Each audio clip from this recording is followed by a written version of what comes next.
Netflix is having a good quarantine. The rest of the TV industry, not so much. Hi there, hope you're staying safe. I'm Jeff, JR is the producer, and this is lesson 257 of Plain English. Coming up today, production of television shows has paused around the world, and that has left a gaping hole in the lineups of major TV networks. And we'll be talking about how different networks around the world are coping with this difficult situation. The expression is a phrasal verb, and that is to pull back on. And if you're a Plain English Plus member, our video lesson will show you how to describe an unfortunate coincidence. An unfortunate coincidence. That, plus all the rest of the lesson resources, is available at plainenglish.com/257.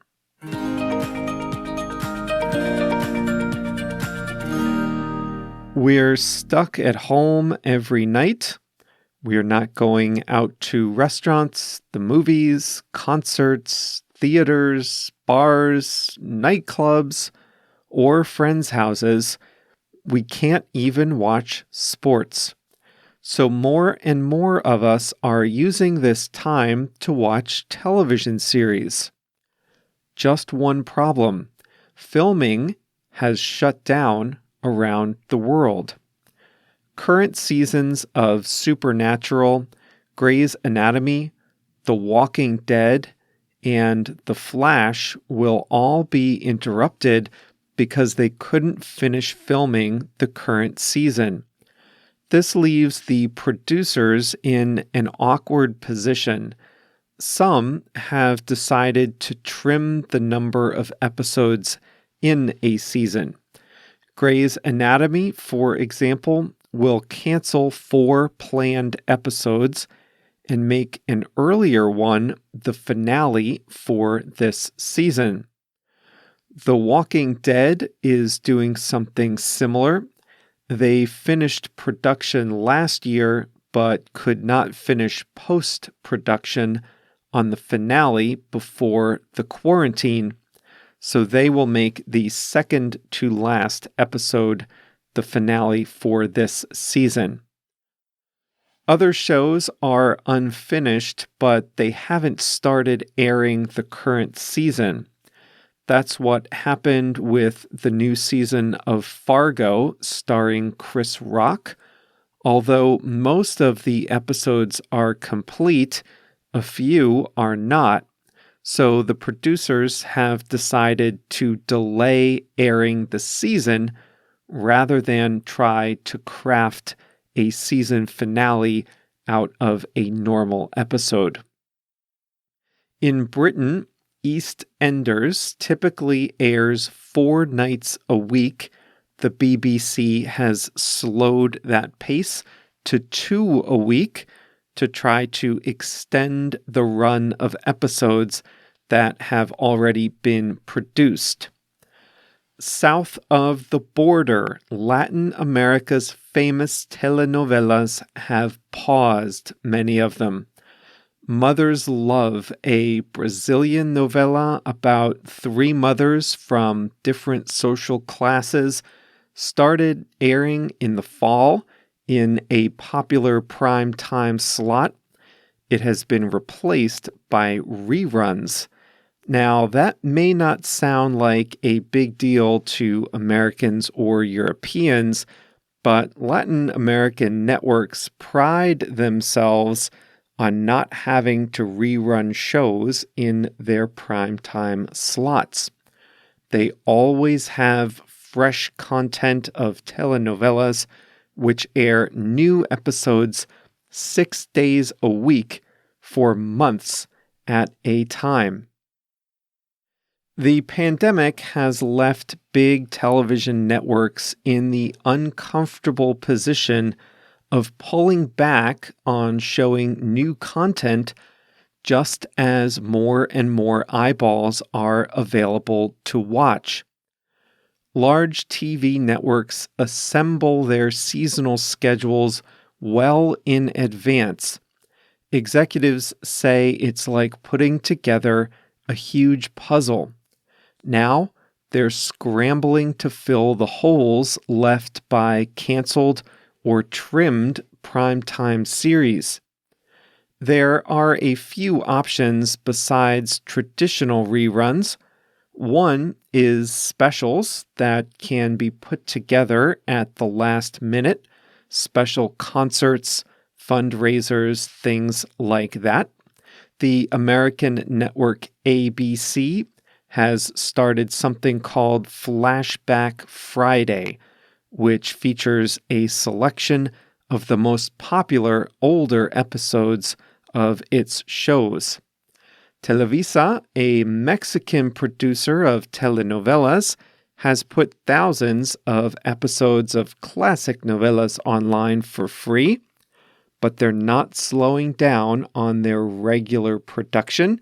New novellas like Empire of Lies continue to be recorded in Mexico. Some streaming services are able to cope better than others.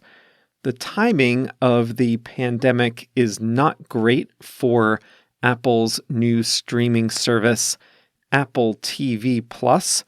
I couldn't even remember the name, which is probably saying something. Apple launched its streaming service without a rich library of content. It has made some of its library free to attract attention.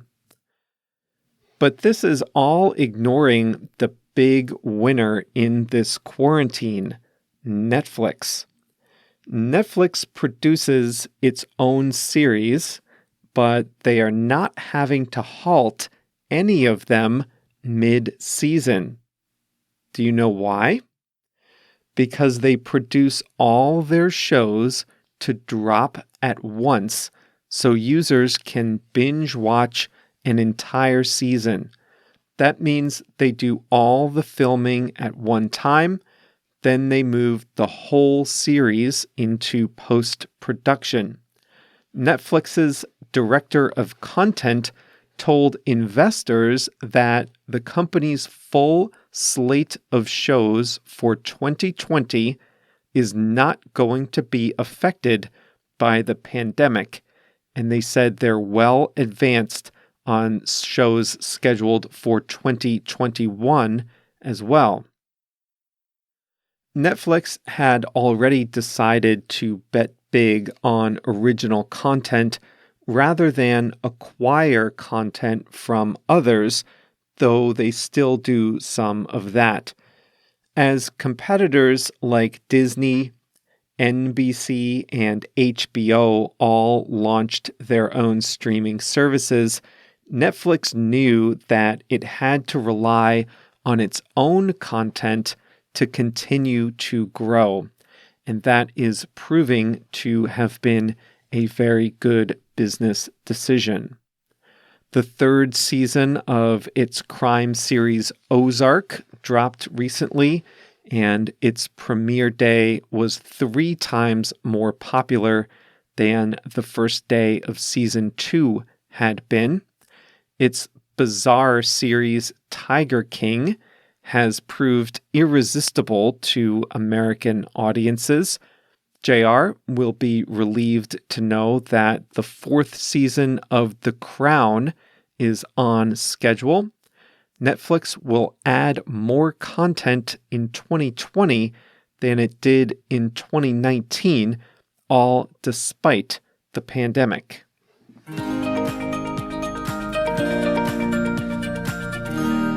For the record, I'm not going to watch Tiger King. The Crown, yes, I would consider Ozark. JR likes that one, but not Tiger King. I might be the last person left in America, but I have literally zero interest. On Thursday, I promised that I would share a little more about the new website, and I'll continue to do that in little pieces right in this spot in the program over the next few weeks.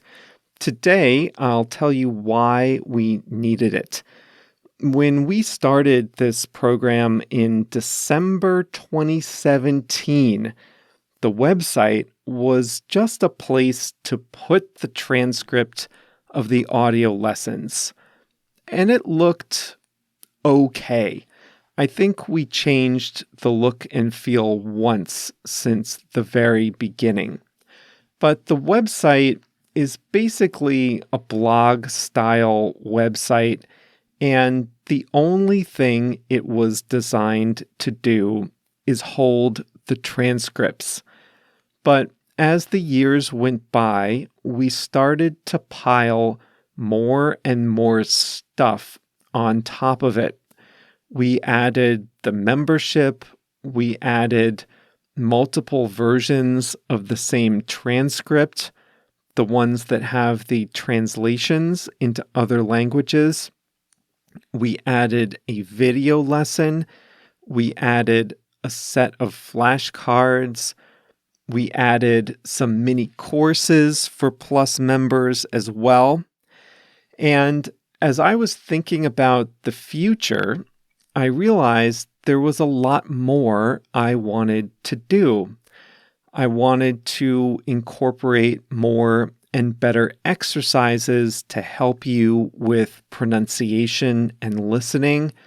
I wanted a better social component, and now we're doing live events, so we need a way to host live events. What all this adds up to is the site, the way it's currently constituted, the way it's currently built, is just not up for the challenge. It's already creaking under the weight of what we've put on it. We can't add any more. So in December, I decided that I didn't want to expand the website anymore. I had to start from scratch. So what we're going to release in June is the result of 5 months of work and a lot of very careful planning. The new site is a lot more flexible. I've structured it in a way that we can add lots of different types of content, from live events to group chats to forums to webinars, videos, online courses, all kinds of stuff. And it's really coming together nicely. Now, there's probably one big, huge difference to how the way the website is organized, the way you'll have to navigate around it. And I'll tell you more about that next time. But for now, it's time for our expression.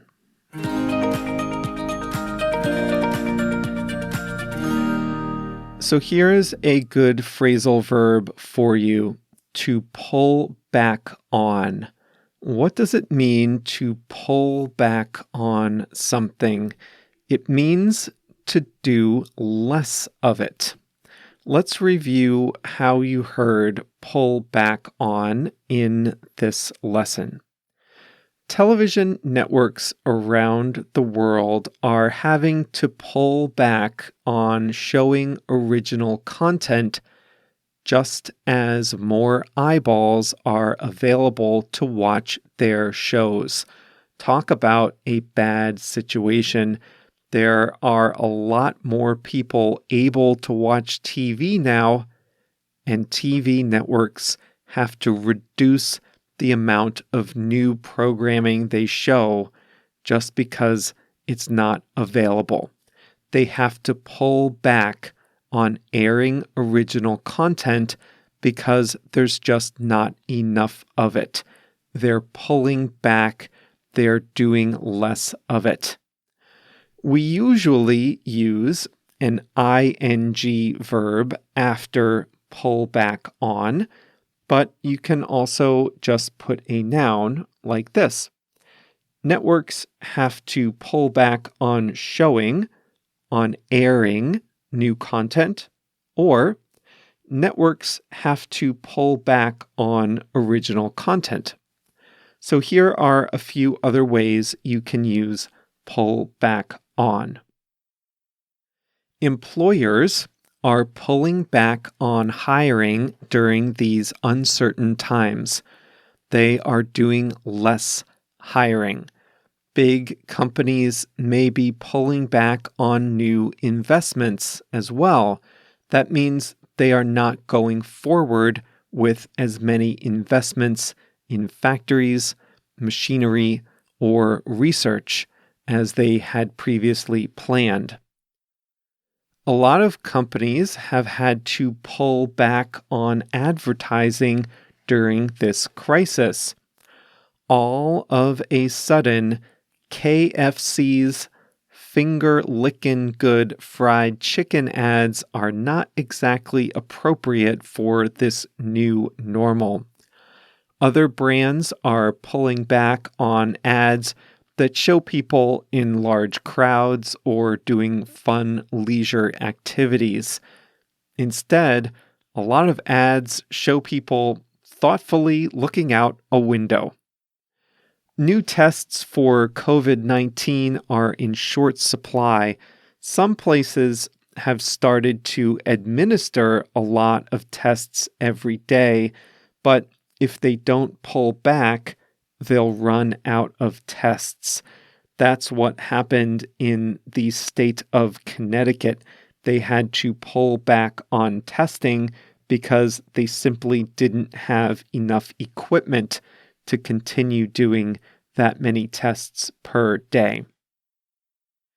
After this health crisis passes, many people will be left with an economic crisis as they try to replenish their savings. Many people have pulled back on spending during the crisis. We have nowhere to really spend any money.